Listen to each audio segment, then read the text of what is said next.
Masa dekat jen parinya pun juga haji dijaga awak haji lagi.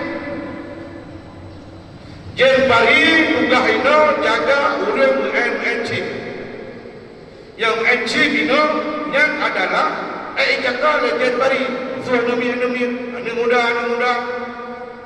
yang juga anu muda ino hana pun capai ke dalam haji. Tago jen. Aku belau ni ada kamu belau.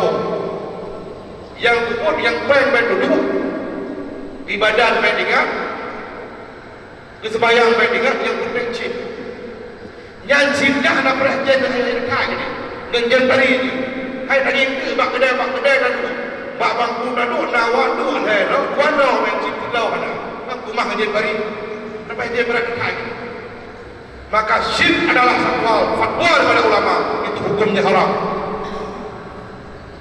Yang zakatkan berair lah dan berpucip yang hukumnya haram nak pegalah hana berpucip halil menyerta pupuk sip yang tak mengansip tak akui harim dah cah dukut bahaya lah hana akui harim yang langsung mudah satu hal yang haram tidak diakui halal yang halal diakuinya haram hukumnya murtad.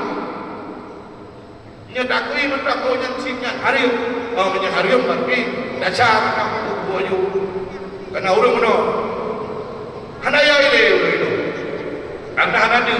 Itu dengan macam. Ijai kopi dengan deku je kopi. Apa baik. Baik jangan kalau cici orang cici. Yang menyediakan cici yang rumah jen pari.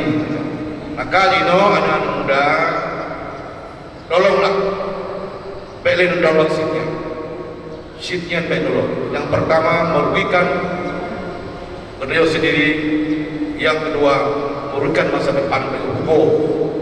Hadirin sekalian, itulah kita semua mengetahui bahwasanya semua pekerjaan kita semua adalah yang dilakukan oleh musuh kita setan laknatullah. Yang menjadi encik itu dua kirau yang dua yang baru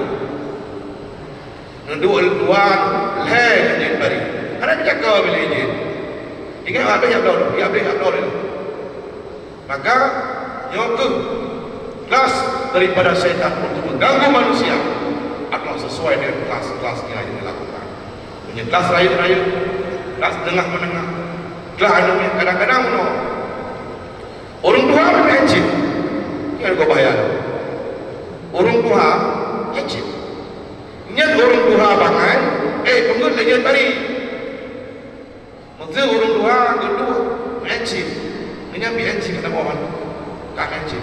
Nyat orang tua bangai, pengut legend tadi. Kedua mandang encik. Kadang dengut tetap encik. Maka hadirin sekalian, dan perlu sampaikan kepada hadirin sekalian sidang umat yang berbahagia. Yang pertama adik-adik lo, tolonglah jangan kita berbuat mungkar atas suatu ini. Juga melakukan pekerjaan walaupun mainan sip tersebut hukumnya haram. Juga kepada urusin lo, awasi anak-anak kita dan periksa HP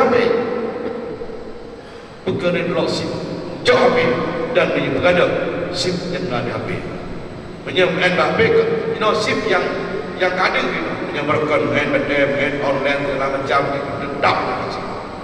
dedap nak HP hidup orang hidup kalau kau luar boleh sudah tinggi anak lepas luar boleh tak lepas jika dengan HP ini dah hendak pun berita HP ini naik jalan HP ini oposisi anak Pak BNI dagangkan nyok dia urusi ni puput anemi dan urus dengan umum dagang samputan sihat ke Pak BNI ya baik dan judi online itu hendak debu Pak Merokok yang ada Pak BNI fikir buat Pak BNI yang sedornya sedor tu HP yang pertama dah HP je mungkar dah jauh baik masih tadi dapat sadar dagangan kepodan pupuk BNI itu yang diperhatikan bersama mudah-mudahan dengan lahirnya Rasulullah SAW bukan bumi, diberikan kita lahir yang hak dan hancur yang batin. Hadirin sidang Jumat yang berbahagia, dengan 4 poin yang pertama, dengan lahirnya Rasulullah SAW, seorang yang suci, suci akan pakaian, suci akan badan, suci akan bacaan, dan suci akan hatinya. Demikian informasi singkat pada hari yang berbahagia ini. Terima kasih segala perhatian. Mohon maaf atas segala kekurangan.